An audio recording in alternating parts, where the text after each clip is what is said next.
એક ભાઈ રોજ સ્વામીજી એકલી લોટરીની ટિકિટ જ લે, અને ભાઈ અભણ, બેન ભણેલા, મૂળતે બેન જ રવાડે ચડાવેલો. કાંઈ કરવું ન પડે, જો એક ટિકિટ લાગી ગઈ હોય ને તો ભાવ સુધરી જાય ને ઓલા ટિકિટે ચડાવી દીધું. બમ્પર ઇનામ 3 કરોડ, પહેલું ઇનામ 3 કરોડ, અને આ ટિકિટ લઈ આવ્યો. અને સમય જતા જેથી ડ્રો હતો એ ડ્રોની તારીખનું છાપું બેને લીધું, અને સ્વામીજી બન્યું એવું કે એ પહેલું જ આને લાગી ગયું 3 કરોડ. બેને નક્કી કર્યું 3 પૈસા ભેગા ભાડ્યા નથી ને આને 3 કરોડની ખબર પડશે તો કમાઈને સટકી જાય, અને આપણે સત્તા ધણી વગરની થઈ જાય. તો કરવું શું? તો એ અંતરિયાળ એક સાધુની મઢી હતી કુટિયા, એટલે કાંઈ સાધુ જેવું ના, પણ બિચારા મૂળ તાયે સડી ગયેલા, હવે ગાંજા ચોકા પીવે, હજી કાંઈ ગુરુ બુરુ ધારેલા નહીં, ખડિયા પલટન. પણ ગામડાવાળાને ખબર ન હોય આ ક્યાંથી છે, બિહારથી મૂળ વહી આવેલા, ક્રાઇમ કરીને કાંઈક અહીંયા દાઢીને વધી ગયું, અને બાપુ થાપિત થઈ ગયા. ને એ ઉભળક ગાંજા પીવે, ક્યાં વાત હે, આવો ભક્તજન. એટલે ગામ હોય ત્યાં પાસે ગંજેરી હોય તે ત્યાં બેહવા જતો. થી બેનને ખબર કે જે છે તો એ સંતો છે, એને કહું ને તો આને થોડુંક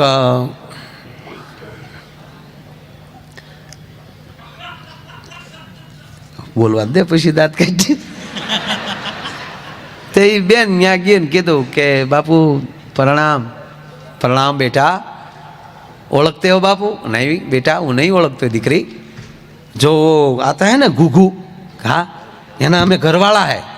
घरवाला क्या होता है बेटा? ये घरवाला करता है ना, इन्हें घरवाला कहते हैं.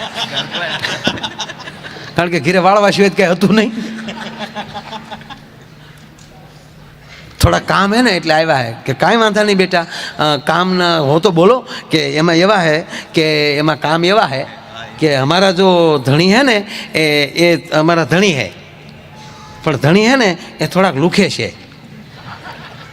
3 पैसा एक हारे भेगा नहीं छा है. लॉटरी का टिकट लिया था बाबू. अच्छा, लॉटरी का टिकट लिया था? हाँ बाबू, आपकी कृपा से. तो पहला इनाम 3 करोड़. अच्छा, 3 करोड़? ये बापू ही ताड़ी में ले आवेला. हाँ 3 करोड़? हाँ हाँ बाबू 3 करोड़. अने बापू उसको थोड़ा थोड़ा समझा देना. अरे समझाइए कि क्यों समझाने का, क्या है कि इन्हें को 3 करोड़ लग गया. अच्छा, अपने सेवक को 3 करोड़? हाँ बापू, तुम्हारे सेवक को 3 करोड़ लग गया है. उसको डायरेक्ट कहेंगे ने बाबा तो हमारा किधा एवा मानना है सीधा. आવું હિન્દી બોલે પડે બોલ્યો તો એ તો સારું બોલ્યો તો, સપૈયા પ્રોગ્રામ કર્યો ત્યારે. ઓલા કે થોડુંક હિન્દી બોલજો આઈને સમજાય. હા, અને ત્યાંના યાદવો બહુ આવ્યા. એને એમ કે આ માયાભાઈ યાદવ છે તો એ કે આ મુલાયમ કરતાં મોટા આવી છે એવું સમજીને બહુ આવ્યા. મેં કીધું मैं ये लाइन का नहीं हूँ. मेरे को तो बापू तुम उसको समझा देना. कोई बात नहीं बेटा, मैं समझा दूंगा. ला बापू डायरेक्ट 3 करोड़ कहेंगे ना तो कमेंट सटकी जाएगा ना बापू, तो नहीं तुम्हारा रहेगा नहीं मेरा रहेगा. कोई बात नहीं बेटा, चिंता मत करो, तुम जाओ घर पे. दिक्री भी गई. सेवक आया. आओ गुगेश, क्या चल रहा है? बापू बहुत अच्छा चल रहा है. चलाओ चलम बनाओ. चलम बनावी. गिरनार के सिद्ध, आबू के बाबू, उत्तराखंड के योगी, सलम के सभी भोगी, सलम में सभी अलम, अलख निरंजन.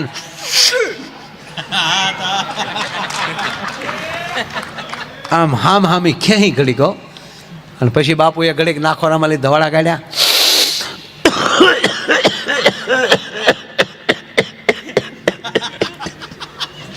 આપણને એમ થાય કે બાપુને ઉધર પૂરી થઈ, પણ અધીર સડી ગયું હોય. 2 મિનિટ પાણી લાય, પાણી લાય. પાણી ન હોય સલમ પીતા. તો 2-3 શર્ટ મારી પછી કીધું देखो बोलो गोगो. हाँ बाबू, तुम लॉटरी का टिकट ले आए? कहा बाबू ले आए.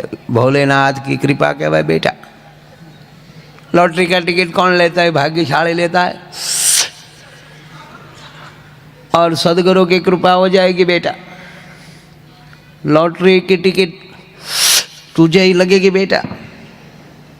दांत मत काटना, पग की आटी मत लगाना, सीधा बैठना, वरना भैरवा आएगा। हाँ, जरा सीखना, साधु के पास जाना, ही हाँ मत करना, बीड़ी बीड़ी पीना ले। हाँ देखो गुरु, तुमको लग जाए ऐसे हमारी इच्छा है, पर मान लो बेटा कि 3 करोड़ तुझे लग जाए तो तू क्या करेगा? काई न हो ने त्यारे उदारता बहु हो।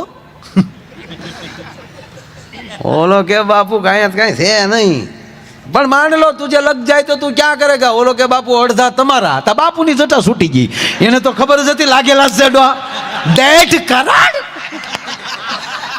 बापू न बोला 1.5 करोड़। माया मोटी नागणी, स्वरूप पोताना खाय, एमांथी कोई उगरे तोय मोटो मणिधर कहेवाय। आ माया मोटी नागणी, एनी वच्चेथी निकळवा माटे कंईकનું કંઈક કરવું પડે સાહેબ, અને ઈ સંત જ કરી શકે। આજ એના મુખેથી આ ભાગવત કથા સાંભળી રહ્યા છો, અને ક્રાંતિ સેવા ટ્રસ્ટ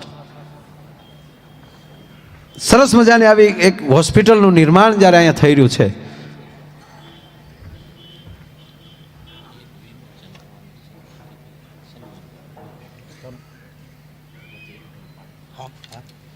પાકું, હા, અને હોસ્પિટલ જીવીબેનના નામે જ બનવાની છે। વાહ વાહ, એ પરિવારને તાળીના ગળાથી વધાવો મારો બાપ, ધન્યવાદ ખરેખર। હવે તો હોસ્પિટલો એવી થાય છે કે માંદા પડીને ઘડીક ત્યાં હુવા જાય। હા, શમશાનો કેવા બને આ લોકોએ। બાબુ સ્વામીજી આજે ઓલી ઓલી શું કહેવાય ને, શું કહો તમે એને? આખરી રથ ને, આખરી રથ, અંતિમ યાત્રા, કેવી સરસ ગાડી બની। આપણે એમ ત્યાં ઘડીક મરી જાય। હે, માણસ કેટલો ફેસિલિટીમાં વયો ગયો બોલો। ગાડી મરી જાય તો હુતા હુતા જાય છે ને, અરે હે રામ હે। પહેલાં હું મારી બસમાં વગાડતો, લક્ઝરી હાલતી ત્યારે, આ ગાડીઓ નહોતી ને ત્યારે। હવે એ વગાડતા જ માણસ બંધ થઈ જાય। હેરીમાલ નીકળે તો હોય બાપા કોક ગયો, તું હી માતા તું હી પિતા। બોલા કે આ ક્યારેક થોડુંક લેવર કેટલી સુવિધા છે। ઓહ, ક્યાં પહોંચ્યું। હવે તો સ્વામીજી મને એવું લાગે કોઈ ગુજરી જાય ને તો એ ટ્રસ્ટવાળાએ નંબર આપેલા છે કે તમારા ઘરે કોઈ ગુજરી જાય તો તમે અમને આપજો, એટલે અમે બાળીને એ પાછા અસ્થિ હરિદ્વાર પધરાવીને એની પહોંચ તમારા ઘર સુધી પહોંચી જશે। હા, બધું થવા મળ્યું। આ બિલ્ડર મિત્રો બેઠા, હવે તો બિલ્ડિંગ એવા બનવાના, હો એપાર્ટમેન્ટ એવા બનશે કે મૂકા એમાં રસોડું નહીં હોય, ખોટી જગ્યા રોકે છે કિચન, અને એનો એ આખું રેસ્ટોરન્ટ નીચે હશે। તમારે જે જમવું હોય ફોન કરીને મગાવી લેવાનું। નીચે બોર્ડ માર્યું છે કે મહેમાનના પેટ ના હો તો ખાય ત્યાં ઉપર જાજો, અહીંયા રહોડાનું નામ છે નહીં। કારણ કે ધીરે ધીરે માતાઓને રાંધવામાં રસ વયો ગયો છે। એક તમારું અન્ન તમારા હાથથી પાકેલું હોવું જોઈએ, એ જ તમારા શરીરને પોષણ આપશે। વચ્ચે મને યાદ આવ્યું એટલે કહી દઉં કે આપણે કોઈ ગુજરી જાય તો આગ ઘરેથી લેતા જાય છે, એનું કારણ શું છે? એનો મતલબ શું છે? હું અહીંથી લઈ જાય તો જ ના, હું લાઇટર ન હોય કોઈ પણ ગેસની કાકડીએ ફૂફાડો મારી દે એમ છે બધા। વ્યવસ્થા છે જ, પણ નહીં સાહેબ। તેથી ઘરમાં સુલાની અગ્નિ ઓલવાતો નહોતો, ધારેલો અગ્નિ રહેતો હતો। અને બાળકનો જન્મ થાય અને વૃદ્ધ બને ત્યાં એની એ જ અગ્નિએ એને મોટો કર્યો હોય, અને શાસ્ત્ર એમ કે જે અગ્નિએ તને મોટો કર્યો વિસર્જન એ જ અગ્નિ કરી શકે સાહેબ। એટલે ઘરેથી સાણું લઈ જતા, કારણ કે આ 5 ભૂતનું આ ખોળ્યું છે। એક ભાઈના પત્ની ગુજરી ગયા ને, શું થાય ઓલું કે માઇક ચાલુ. હા, એક વચ્ચે ઘડીક 5 મિનિટ ઇન્ટર પાડી દઉં, કારણ કે આ મહેમાનના થોડાક સન્માન બાકી છે. ડાયરો ચાલુ છે. આ વાત મારી જ્યાં અટકી છે અહીંયા તમે રાખજો, નહીં તો હું ભૂલી જાય, મારે તો રોજ નું છુપાય. પણ હવે હું એવું તમને કરવાનું છું, કારણ કે આમાં કોકે ઓલું લખ્યું હતું, આહિર માયા ડોલાવશે રાજકોટની કાયા. આવું ખોટા થળનો ડોલાવાનું ન હોય. મારા બાપ આ બધાને પગે લાગવા આવ્યો છે, બરાબર? બહુ સરસ. એટલે તમને હવે સંતોને ઘડીક દાંત કઢાવવા છે. દાંત હસો છો તમે, પણ આ તમારા ખોળામાં આળોટવાનો અવસર મળ્યો છે. એટલે પછી જે સમય મળે ત્યાં સુધી આનંદ જ કરાવવો છે. આનંદ જ કરું છું, પણ ખૂબ આનંદ થાય એવો આપણે પ્રયાસ કરશું. પણ બધા ટ્રસ્ટી ભાઈઓનું મને 2-3 વાર કીધું કે મહેમાનોનું સન્માન કરવું છે, તો હું વિનંતી કરું ભાઈ સંજયભાઈને એને કે તેઓ આગળનો દોર સંભાળે. અને એ પછી તરત પાછો જ્યાં અટકો છું મોકલા, ધ્યાન રાખજો. અમે પ્લેનમાં જતા હતા તો એક મારી બાજુમાં પતિ પત્ની આગલી સીટમાં એક બેઠેલા. તે ઓલો ભાઈ વારા ઘડી ઓલા એર હોસ્ટેસને બોલાવે, દીકરીને, આપણે દીકરી જ કહેવાય ને બેટા. એટલે બિચારી દીકરી ફટદીને આવે, હસતી હસતી પૂછે શું આપવું. એટલે આ નાસ્તો મગાવે, પાણી મગાવે. પણ જ્યારે કંઈક દેવા આવે એટલે એટલું મોઢું આમાં સ્માઇલ કરીને આપે. એટલે ઓલા ભાઈ એની પત્નીને ઠોહો માર્યો, જો આમ હોય આમ. તમારી પાસે કાંઈક માગીતા મોગા સડાવો છો. આ કેવી હસતી હસતી બધું નાસ્તો અને પાણી આપે છે, જો આમ હોવું જોવે. ત્યારે એ બેન એટલું બોલ્યા કે એ દાંત તારા ડોહા દરવાજા સુધી જ, અને મારે તારે પગીચા ઉતરવાના છે. રોજ તને એટલી સ્માઇલ આપું તો તને ડાયાબિટીસ થઈ જાય. માણસ મીઠો જેટલો હોય એ ભગવાનની કૃપા છે. અને હું તો એમ જ કહું, મીઠું જ બોલો, જેટલું બોલાય એટલું મીઠું બોલો. આપણી વાણી મધુર હશે, આપણી ભાષા મીઠી હશે, તો તમે ગમે એવું બોલતા હશે તો પરિવાર સમાજ એ સ્વીકારશે. આ કોયલ બોલે છે, એનો ટહુકો કેટલો મીઠો લાગે, એના શબ્દો સમજાતા નથી આપણને. કોયલ શું બોલે સમજાતું જ નથી ને યાર, સમજાય છે? હું સમજવું, દેતી હોય આપણને શું ખબર. હા લે, હું આંબા ઉપર બેઠી હતી ને અહીંયા ખાટલો લઈને હું આવ્યો, બહુ સહજ વાત કરું, એના શબ્દો સમજાતા નથી. સારું જ બોલતું હોય, નો પ્રશ્ન, પણ ક્યારેક બોલતી હોય ખબર નહીં. જ્યારે બોલે ત્યારે એનો ટહુકો મીઠો. શું કામ? એની વાણી મીઠી છે એટલે આપણને સમજાતું નથી, છતાં ગમે છે. મોર શું કહેવા માગે એ આપણને ખબર નથી, છતાં એનો ટહુકો મીઠો છે એટલે સમજતા નથી તો એ ગમે છે. ઘોડિયામાં ઘૂઘવાટા કરનારું બાળક શું બોલે છે એ સમજાતું નથી, છતાં ઘૂઘવાટો મીઠો છે એટલે ગમે છે. તાજા તાજા વ્યવહાર થયા હોય ને તાજા તાજા લગ્ન થયા હોય, કેવું મીઠું લાગે. હજી સંબંધ થયો હોય ને ફોન આવ્યો હોય અને સામેલી ઘડીક ન બોલે તો બોલ ને યાર, કેમ કાંઈ બોલતી નથી યાર. આમ જો બકા, આ ઓલી બાજુ બકા કે લે બકા. બકા તો ભાગવતનું પાત્ર છે. બકો ને બકા, બકી ને બકો. પૂતનાનું સાચું નામ બકી, એનો હગ્ગો ભાઈ બકાસુર. એ બે ઘરવાળી પછી એના પતિને કે બકા. એક બેન તો ખીજાણા, તારી કરતા તો કોઈક રાક્ષસ હારે લગ્ન કર્યા તો સારું હતું. તો ઓલો ઉભો બહુ કે બેન ભાઈમાં ન થાય, ભારુમાં થોડા થાય. કોઈ પાછું તો પડવું જ નથી. બોલો, વાણી અને વિવેક. માણસમાં કરોડો રૂપિયા હોય પણ એની વાણી મધુર ન હોય. માણસમાં કરોડો રૂપિયા હોય પણ એ માણસમાં વિવેક ન હોય. માણસમાં કરોડો રૂપિયા હોય પણ એ માણસમાં આદર ન હોય. માણસમાં કરોડો રૂપિયા હોય પણ એને આંગણે આવકાર ન હોય. સાહેબ, કૂતરું ન જાય એની પાસે કોઈ દી. એ માણસ નથી. માણસ રૂપિયાથી રૂડો નથી લાગતો, એનો ગુરુ કોણ છે એનાથી બહુ રૂડો લાગે છે. માણસ રૂપિયાથી રૂડો નથી લાગતો, એ કોની સાથે બેઠો છે એના ઉત્તરથી માણસ રૂડો લાગતો હોય. સાહેબ, એકલો માણસ રૂપિયાથી રૂડો નથી લાગતો, એ ઘરમાં સંસ્કાર કેટલા છે એના ઉપર માણસ રૂડો લાગે છે. આજ મારી ને તમારી બધાની પરિસ્થિતિ મોબાઈલ કરવાઈ ગઈ છે. કોઈના છોકરાને તમે સસ્તો મોબાઈલ નથી લઈ એમ કહેવાય દઈ શકતા. પરિવારને પ્રેમ કરવાનું આપણે ઓછું કર્યું એટલે છોકરાનો પ્રેમ ડાયવર્ટ થઈ ગયો, મોબાઈલમાં ને એમાં વહી ગયા. મારા વિદ્યાર્થીને મેં એકવાર હમણાં પૂછ્યું, સાંઈરામભાઈ અહીંયા આવ્યો ત્યાં સ્કૂલે, અને એણે પૂછ્યું, બહુ સારું પૂછ્યું. પહેલાં વખાણ કર્યા કે તમને ફેસબુક આવડવી જ જોઈએ, વોટ્સઅપ વાપરતા આવડવું જ જોઈએ, કેટલા છોકરા વાપરે છે અને આવડવું જ જોઈએ, 21મી સદી છે, ત્યાં તો ફટોફટ મળ્યું આંગળી વિશું. તો જાજામાં જાજા ફ્રેન્ડ કોને છે? તો એક છોકરો 5000 પગ્યો. પછી કીધું કે 5000 લે એક પણ તારા ફ્રેન્ડે કોઈ દી તને એવું મેસેજ મોકલ્યો છે તારામાં કે આવતા વર્ષની ફી તારા બાપાને કહેજે ન ભરે, અમે મિત્રો ભેગા થઈને તારી ફી ભરી દેશે, એવું કોઈ કીધું કે ના?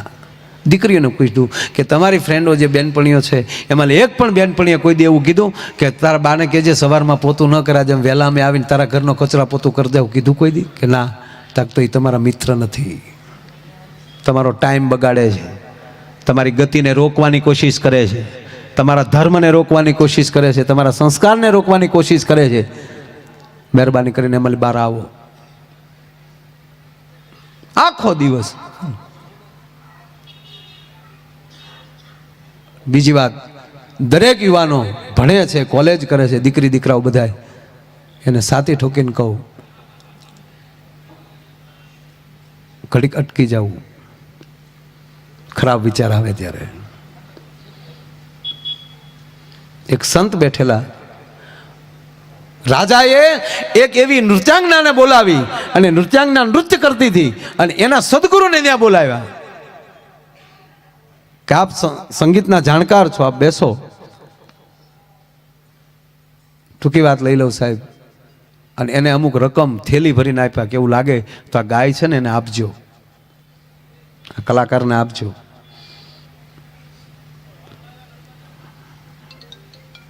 ટૂંકી વાત, છેલ્લી કડી ભેરવીને આવી ગઈ અને એમાં એટલું જ કહેવાય ગયું,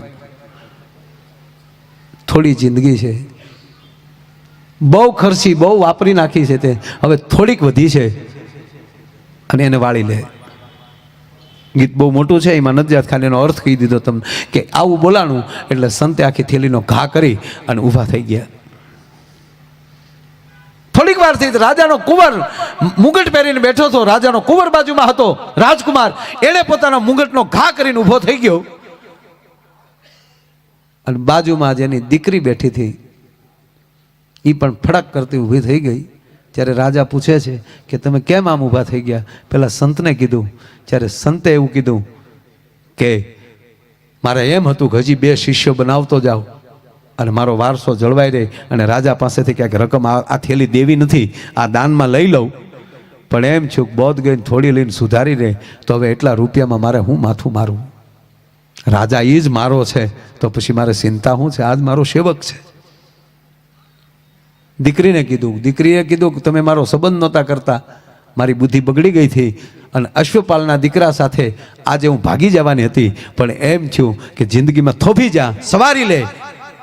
અને મેં નક્કી કરી લીધું કે મારો બાપ જે કરતો છે મને ભરોસો છે.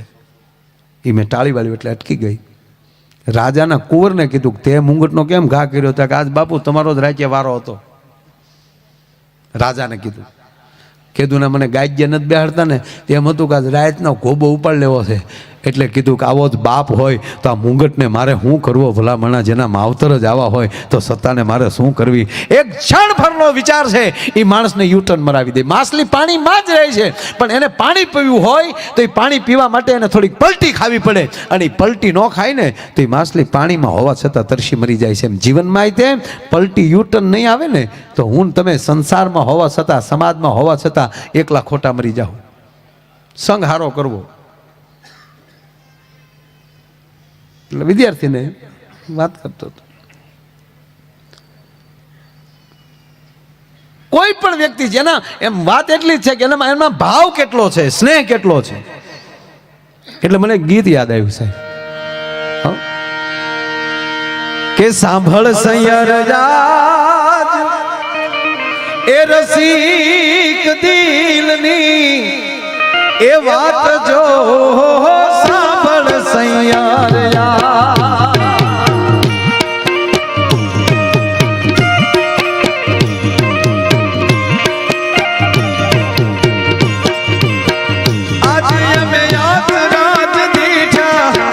રૂપથી ગુણવાલા રે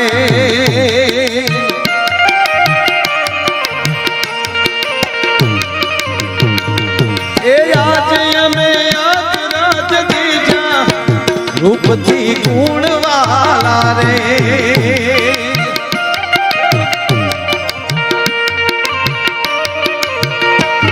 એ સાંભળ સૈયાર યાદ સાંભળ સૈયાર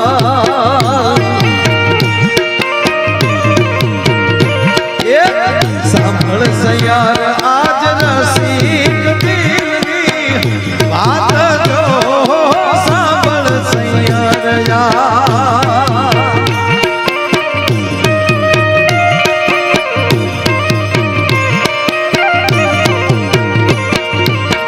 આજે અમે યાદ રાત દીઠા રૂપથી ગુણવાલા રે